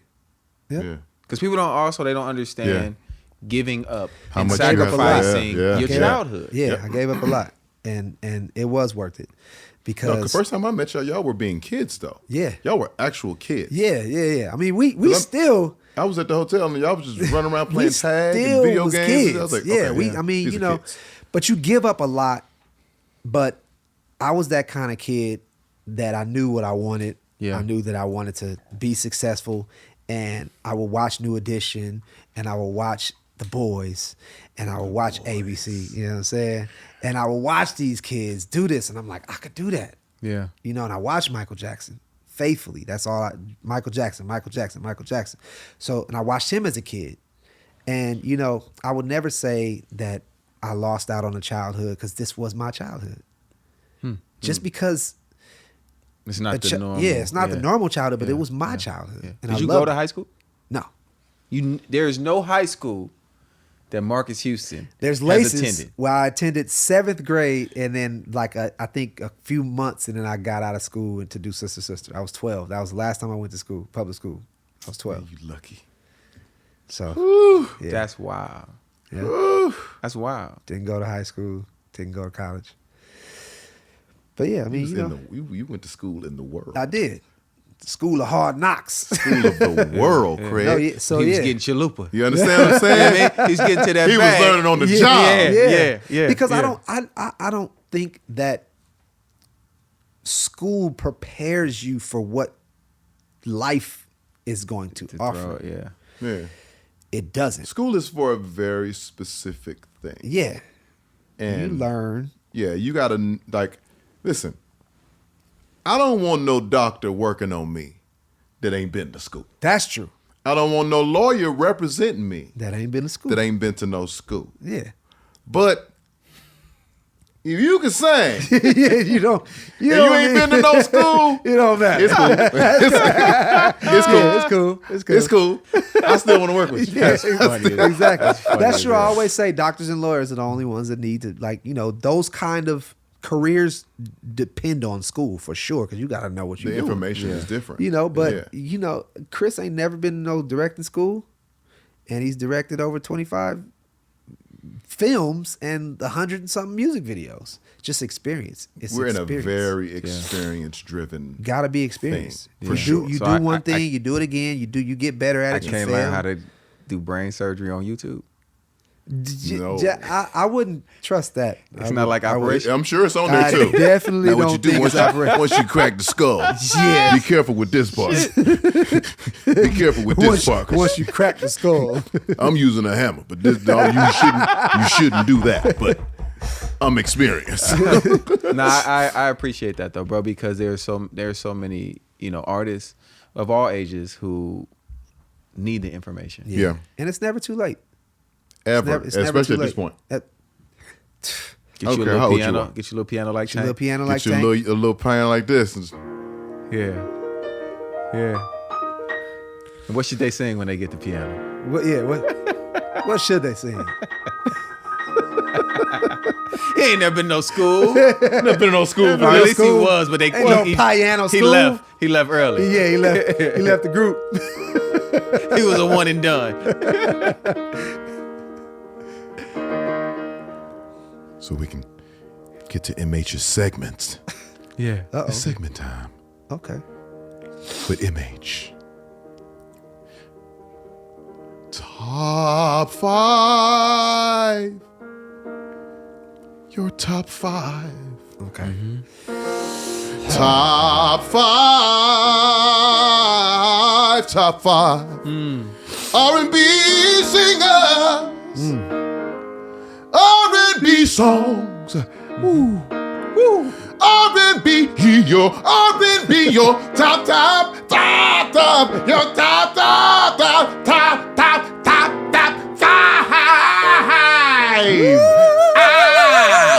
Join in your top 5.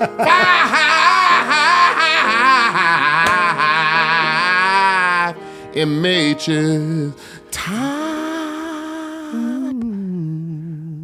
5. Top 5. No school for that. It sounds like it. It sounds like MH. So this MH, top 5, top like 5 1, 2, R&B 3, 4, singers. 5. No Can order. it be a tie? No, It's no, no. not a just order. Just 5. No order at all. No order. No order. Dead or alive. And it's just today. Man or woman. How you feeling today? Oh, man and woman. Okay. Yeah. Yeah. Okay. They could be in a group. They could be solo. That's Whatever. all you. Your world. Okay. Tank. Oh. You're Wow. in my top 5. Ask anybody that knows me. They'll tell you that. GS 300, top 5. Tank. I'm knighted, y'all. Sean Stockman. Yeah. Yeah, the guys. Wanye. Why not? It's a problem right now, still to this Still, day, in his still. full chest. I hate His him. full Hate him. chest. Usher. Yeah. Yeah, go and get out to Vegas. I need to. Yeah. I need to. Yeah. Michael Jackson. Whew. Now there's no order. Yeah, yeah, yeah. This is my top 5. Wow. Okay. You feel good about yourself, don't you? You should. You should. It makes his top 5. You know what I'm saying? Top 5 R&B songs. Okay, so let's see. Burn. Jesus. Mm-hmm. Yeah. Naked. Yeah. Come on, man. Come on, man.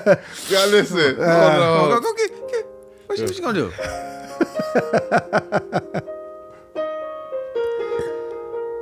Yeah. Here it is. Let's see. Oh my God.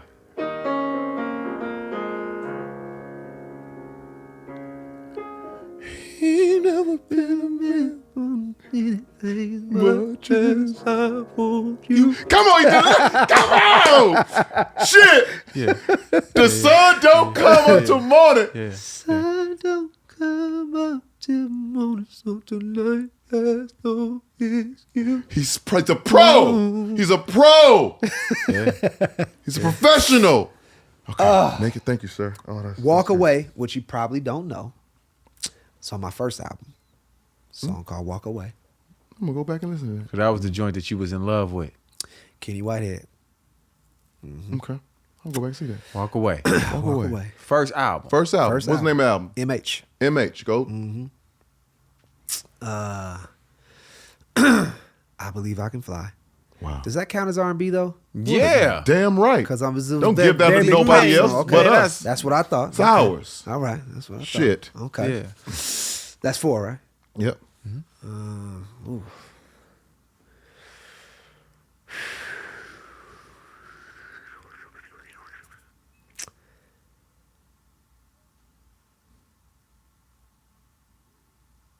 On Bended Knee. This is all timers. Yeah. Such disrespectful chord structures in that. Very. And melodies. Very. Give me the reason. I'm down on it.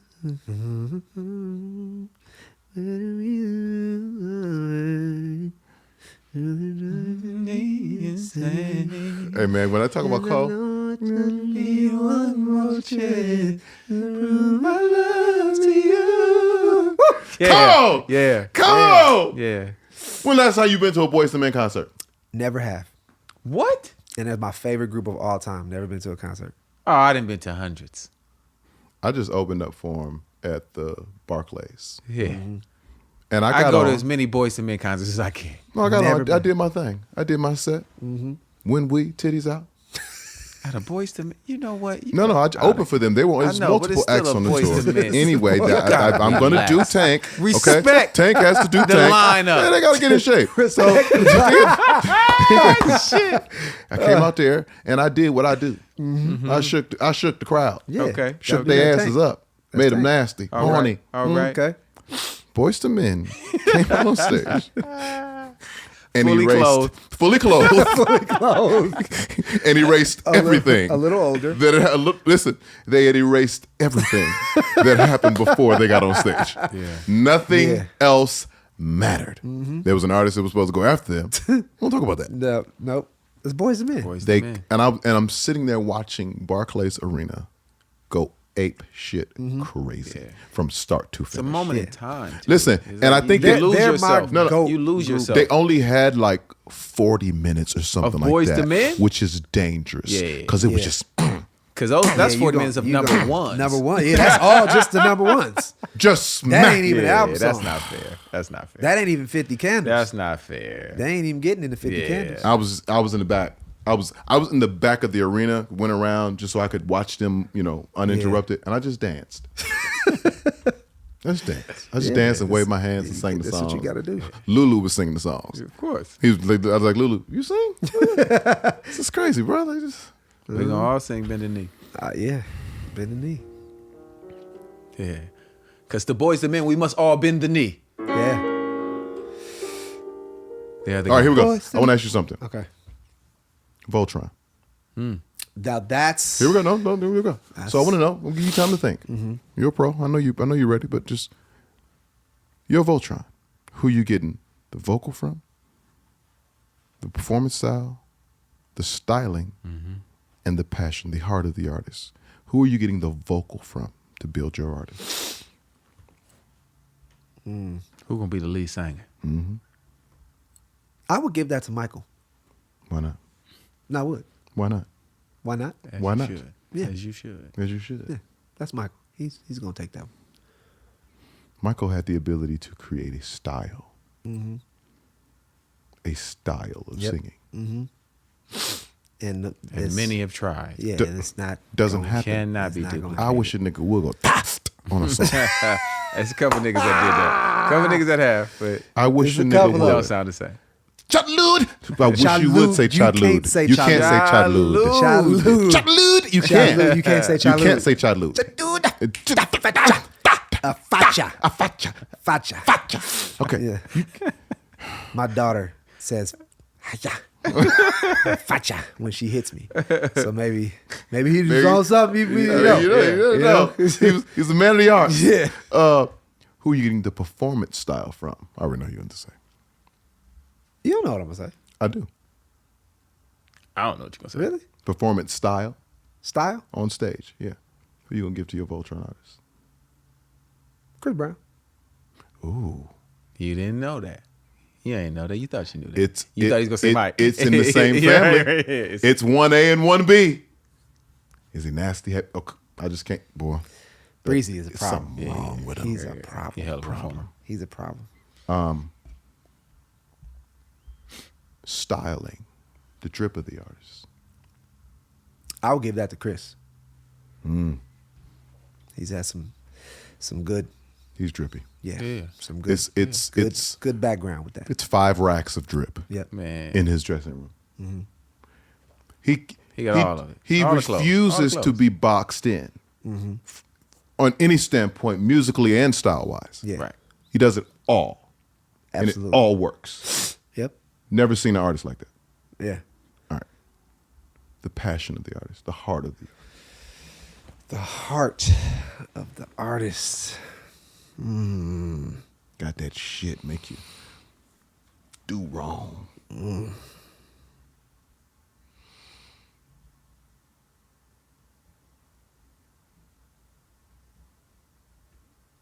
Kales? I know that might be, everybody. Hey man, this This is is your the episode. R&B Money This is Podcast. R&B Money. We talking about R&B music. That heart, I don't think there's an artist to me ever that actually had that Passion. passion of, Yeah. and was able to get it out through music. I mean, where was Like we all, Kales. who was we all trying to get it from? Kales. It's a cold Voltron. It's the bar. That was the It's a bar. cold Voltron. I like what you did there. Yeah. I like what you did there, but you're not done. You definitely ain't done. Oh, we're not done. Okay. You can't leave here without. Uh-oh. I ain't saying no names. I ain't saying no names. Hey. I ain't saying no names. I ain't saying no names. Where you was, who you with, what you did. Don't say shit. I ain't saying no names.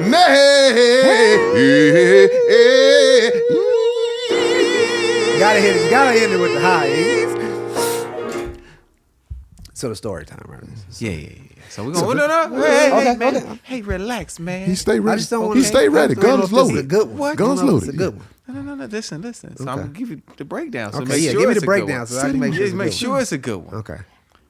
Story, funny or fucked up, or funny and fucked up. Your travels.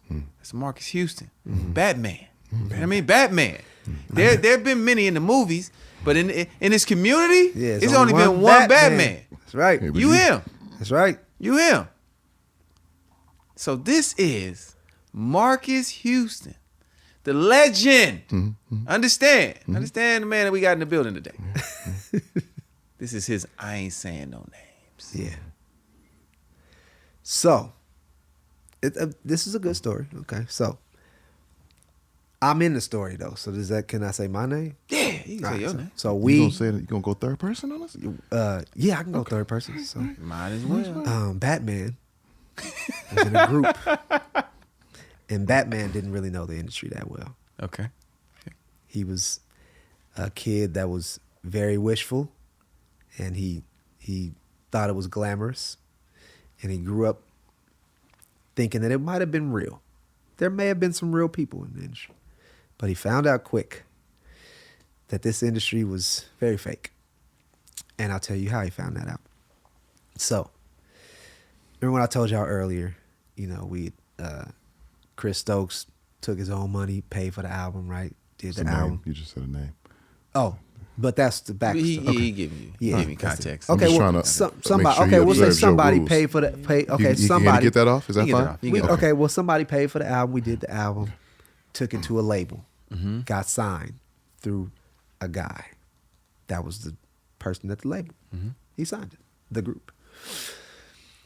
So when the group, you go to do your press day, you go to New York. Got to go to New York. You have to. Got to go to New York. Meet the company. 'Cause back then, most companies was in New York. That was like the. That's how you knew you had made it. Yeah, you go to New York. Yeah. So the group goes to New York, meets one of the head guys of the label. The group's nothing yet. So walking, you're doing the meet and greets. You got to walk around the company. You got to, meet this person, meet that person. Guy treats them like complete trash. Like almost get out of my office trash. Like, who are you guys? Despicable, right? We go away, heads hanging low, kind of like, wow, that was, head of the label. Yeah. Go away, song comes out, group explodes. Go back to New York. Now, the group is big. Goes to the same person's office, and he says, "Hey, it's my sons. Come on in Y'all here, family now. guys. Y'all family. My sons, how you guys doing?" We was like, "Wow, that's what that's about, huh? Okay, cool." So I never forgot that, because it was the effed up story. Yeah. And I never forgot, because I was like, you treated us like dog crap. And now it's like we your sons and we family. So that just kind of just taught me a little bit about, just watch it a little bit. And that was early, because that was said group's first hit record. Yep. So it was very early. But I learned something, I learned that's how the industry is. And you got the people that you choose to be in your circle, stick with that. Yeah. That's your core. Let that be your core motivation, and understand the rest is what fluff, it is. So yeah, that's my story. Hope it was a good one. Listen, Been there. that's a story that they need to know in the music Period. business. 'Cause that's a very real thing. And I've Yes. had to tell people not to take it personal. That's true. That's Like, true. listen, you're not hot. Yeah. So I've been there. Right. You're not hot. Oh, we got a surprise. Okay. We got a little surprise. What's the surprise? Man wants to bring this in for What's this? Tank. Oh shit! So, Tank Darrell, Tank Babs, Sr. Durrell. Yeah. The Naked album is officially certified gold. And just so you know, you got to pay for these. Hell yeah, black. you do. Come on, So man. I bought my guy. Oh, man. And I even let you unwrap it. Yeah. Just another plaque to add to you. 500,000 copies. You know what I'm That's saying? it. You know what I mean? Copies. Yeah. This is real. We sold them. 5,000. Yeah, we sold them. Yeah, this ain't single. Yeah. This album. That's the Yeah. album. Oh, that's great, bro. Congratulations. Thank you. Congratulations, bro. Thank you. Congratulations to you, Congratulations. too. Yeah. You know what I'm saying? I just, Listen, I had left the underdogs by the time y'all till naked, so I was already You going. had So just left, too. Yeah, I would have been on Because I that. did Oh, those- God really? damn it. Yeah. You was another dog? He upstarted. Oh, wow. I'd like to thank first of all, Marques Houston for being a vessel, for such amazing art, Thank you. being receptive Thank you very much. to just what I was trying to do at the moment. Just trying to be creative, trying to be musical. And try not to be poor. It worked. I'm trying to be poor. Shout not out to be to poor. Harvey Mason Jr., who saw the vision as well. Big Harv, what up? You know, he helped me finish that track and that song, and you know, all of my guys up there, Lil Steve and Eric Dawkins, Tony Dixon. Jay was gone by then. I thank him anyway. Poor Jay. He just should be thanked. No. No, he's fine. He's fine. I wasn't poor when I left. He wasn't poor. And you know, just a great time, a great moment in music history. Shout out to the Naked Box. The Naked Box. Shout out to the Naked Box. Very disturbing. Yeah. On stage, just throwing draws. I've never Shout seen out to the person such that a got caught the who bad caught the draws. caught the bad bad draws. draws. Shout out to you. I know you're somewhere Ooh, yeah. traumatized. GTD. got the draw. Your time is valuable. Yes. We appreciate We it, appreciate you coming through. Yeah. Absolutely. I appreciate y'all having me. You are a true legend. Thank you very much. Nobody can take that from you, ever in a million years. You will be talked about for the ages. Batman or Image. Batman. you will continue to live on. Continue to live on. Thank you for inspiring me. Yeah. You know what I mean? appreciate that. Thank you for giving me levels I appreciate to that. attain to. Because a lot of people don't, we in an industry where people don't give credit. And I like to give credit Oh no. to you as well. Yeah. You inspire me every day. Vocally, about flowers. You know what I'm saying? Exactly. Yeah. Yeah, and when you stop learning, then you stop living. That's right. And so that's what we continue to do, man. I still throw on that while you wait. I mean, I just pull out my piano and do my thing. Another one of J Valentine's 1,000 ideas in the morning. Throw that while you I got 20 things you while should you do. wait. Jay, I'm not gonna do any of that. They hang up the phone. I call them back. Okay, I'm gonna do the third. I'm gonna do the third idea. You see, yeah. So can I throw a little, just let everybody know what's going on? please, Yeah. please. Got a movie coming out. Okay. Of course. Wrote and produced. Wow. Of course. And starred in. Wow. Yeah. Why not? It's called No Way Out. Yeah. Okay. Be out in April. Yeah. So make sure. No Way y'all- Out sound aggressive. Like It's a little action. It's a little suspense. It's pretty. Okay. It's pretty dope. Me and my boy Casper Smart. where will we be able to find it? Tubi. Young Casper. Yeah. My guy. Tubi. Y'all can find it on Tubi. Okay. And if you don't know, Tubi's free. Had an ad on the Super Bowl. I've seen it. I love it. I've seen it. Had people trying to figure out what I was trying to figure out what was going on with my TV. Yeah. We blaming Auntie Wanda because she drinking. We like, Wanda, you What got did the you- remote. She's like, I ain't touching it. So yeah, shout out Tubi. Yeah. Written and directed by Chris Stokes. I'll be One of our 25. I'll be expecting One of some the phone 25. calls. You should, yeah, definitely. Denzel Jr. You should We'll expect be some Be in phone movie calls. 26. We'll be expecting some phone calls. I mean, Okay. Valentine. Okay. You We'll know. talk. We'll talk. We'll We'll talk. talk. Ladies and gentlemen, my name is Tank. I'm J Valentine. And this has been the R&B Money Podcast, the authority on all things R&B. And this has been one of the authorities on all things R&B. Yes, sir. Not limited to R&B, but it is. Marques Houston in the building. Make some noise, y'all. Yeah. Ooh,